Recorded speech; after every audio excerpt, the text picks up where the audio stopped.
As I face my Maker at the Last Judgment, I knelt before the Lord, along with the other souls.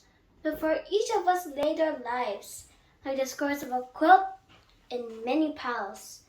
An angel sat before each of us, sewing our quilt squares together into tapestry that was our life. But as my angel took each piece of the pile, I noticed how ragged and empty each of my squares were. They were filled with giant holes. Each square was labeled with a part of my life that had been difficult, the challenges and the temptations I faced within everyday life. I saw hardships that I had endured, which were the largest holes of all. I glanced around me. Nobody else had such squares. Others had tiny holes here and there.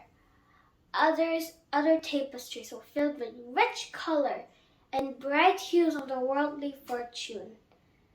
I gazed upon my own life, and I was disheartened. My angel was sewing the ragged pieces of cloth together, threadbare and empty, like binding air.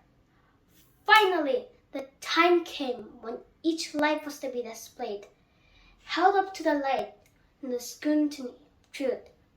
The others rose in each turn, holding up their tapestries, so filled their lives had been. My angel nodded for me to rise. My gaze dropped to the ground in shame. I hadn't had all the earthly fortune. I had love and laughter in my life.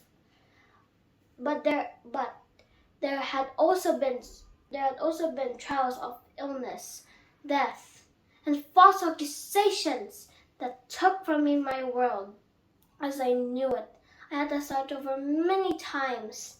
I often struggled with the temptation only to quit, to somehow muster the strength to pick it up and begin again. I spent many nights on my knees in prayer, asking for help and guidance in my life. I often been held up to ridicule, which I endured painfully, each time offering up to the Father in hopes I would not melt within my skin, beneath the judgmental gaze of those who unfairly judged me. And now, I have to face the truth. My life was what it was, and had to accept it for what it had been. I rose and slowly lifted the combined squares of my life to the light. An awe filled gasp filled the air. I glanced around at the others who stared at me with eyes wide. Then I looked upon the tapestry before me. Light flooded through the many holes, creating an image, the face of Christ. Then our Lord stood before me with warmth and love in his eyes. He said, "Every time you gave over your life to me, it became my life, my hardships, and my struggles. Each point of light in your life is when you stepped aside and let me shine through. Until there was more of me, then there was more of you. Welcome home, my child.